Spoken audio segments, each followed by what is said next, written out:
Okay, so you're noodling around with watercolor, you're adding some colors together, you're seeing how they mix and blend on the page, and then you have this beautiful background and you think, okay, now what?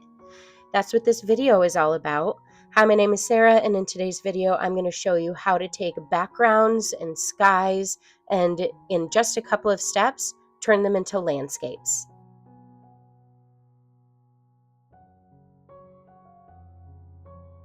So I didn't show you the process of painting these skies because that's not really the point of this video, but you can check out this video on my page to see how I paint skies. You can also check out this video to see how I paint trees, which is going to be one of the elements. All right, let's get started. So step one that I usually do when finishing up a watercolor painting where I have the sky or a background color is to add in ground or hills or mountains. The wigglier, the more hilly and mountainous it'll look. Sometimes I go for the silhouette look and use just black or Payne's gray or an indigo. Sometimes I'll choose a color in the sky itself and darken it and use that. For the second one, because there's that like Milky Way thing, I really want to emphasize the sky, so I made the ground very low. You can bring the ground up if you want the ground cover to be more of focus for the painting. So if I were going to do a lot of wildflowers and a lot of foliage, then I might have more ground than sky. In this case, for all of them, I have more sky than ground. Next up is to add the trees. I did this while the ground was still wet, which means we get a little bit of bleeding into the ground, which just looks like shadows. And I like that effect. If you don't like that effect, you can wait until it's dry or use a hairbrush to dry the hills. Play around with the sizes of your trees. These trees are not massive, but they're pretty big on the page. So it's like the viewers, standing looking at these trees or this forest. But in the next one, you're going to see how I use much smaller trees to make it look like this is way in the distance and that the sky is massive. The smaller the trees, the less detail I put. I mean, this is a sped up recording, but this is only sped up like double speed instead of like much faster time lapse. So really I'm just kind of dotting in these branch shapes, and in the next one, my trees are going to be much bigger and I will do quite a bit more detail on them.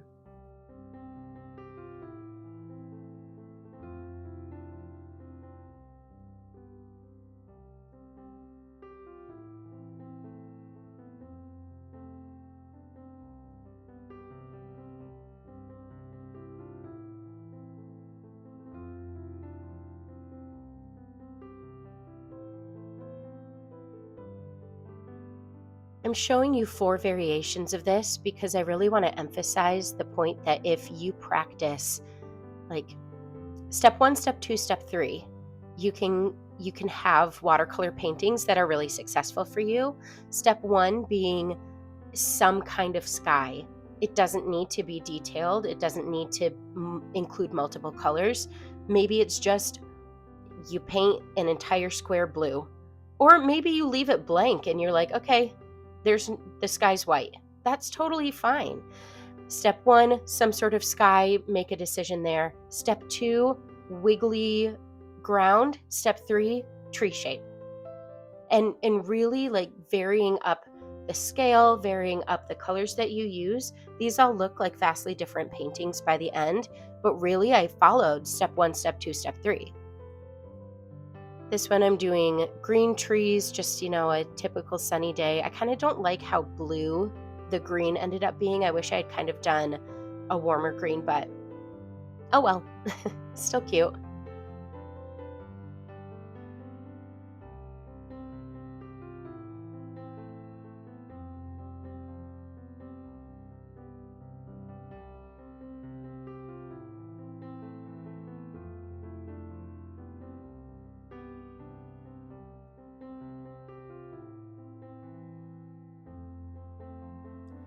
You can see that color running down into the ground, and I end up adding a little bit of grasses and shadow, and all of these grounds are going to end up having some shadow or some finishing element to them. So I could have also just left all of them and they would have been super cute, but I felt like experimenting and playing around with these.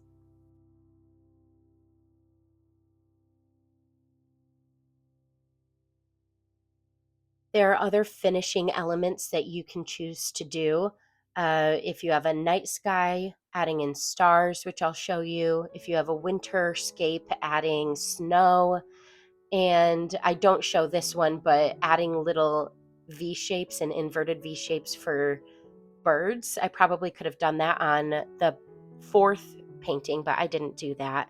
But truly, stars, snow, and birds are my go-to finishing elements. On this one, the trees are much bigger, and the trees that I originally put in were very dark, so I am adding a darker shade of that blue to the bottoms of these branches to give some dimension and some shadow.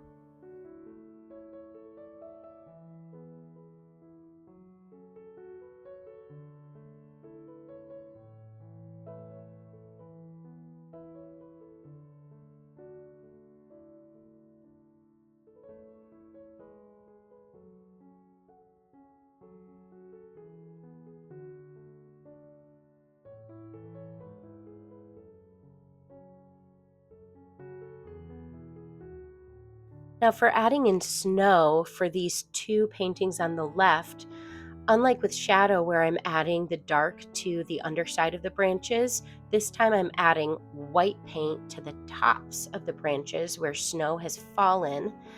And in this case, I'm using gouache. White watercolor paint does exist also, you could use that. I've used gel pen in the past as well, or acrylic markers. All those options are totally fine.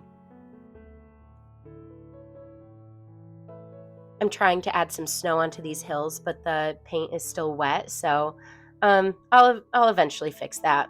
I tried adding in some shadow, but that'll get covered up with more white once everything's dried. So I put in the shadow color for this bottom one, and then on the tops I'm putting white for snow. So we have three layers. We have the base layer of the tree, the shadow color on the underside of the branches, and the snow color on the tops of the branches.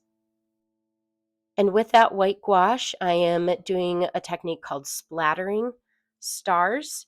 So I am getting white gouache on my brush and then tapping it against another brush so that it releases as stars. The wetter the paint on your brush, the bigger the droplets will be.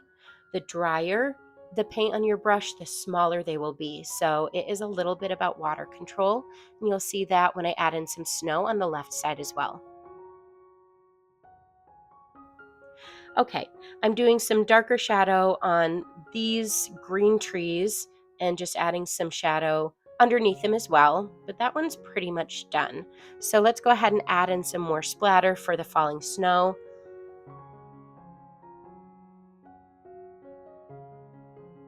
I'm emphasizing it a lot on the ground to give some, you know, snowy effect on the ground, especially with that top one because I wasn't really happy with the ground. And this bottom one, I you can see how small those droplets are. It's almost like a mist because I really didn't have a ton of water. So I added a little bit more, but ultimately the bottom droplets are much smaller than the droplets on the top. Okay, let's take the tape off. It looks so much more clean and polished when all the tape is off and you have those crisp edges. And there you go. A couple of steps to finish off watercolor paintings: sky, ground, trees, maybe some snow, maybe some shadow, maybe some stars. Thanks for watching. Let me know what I should paint next in the comments. Bye.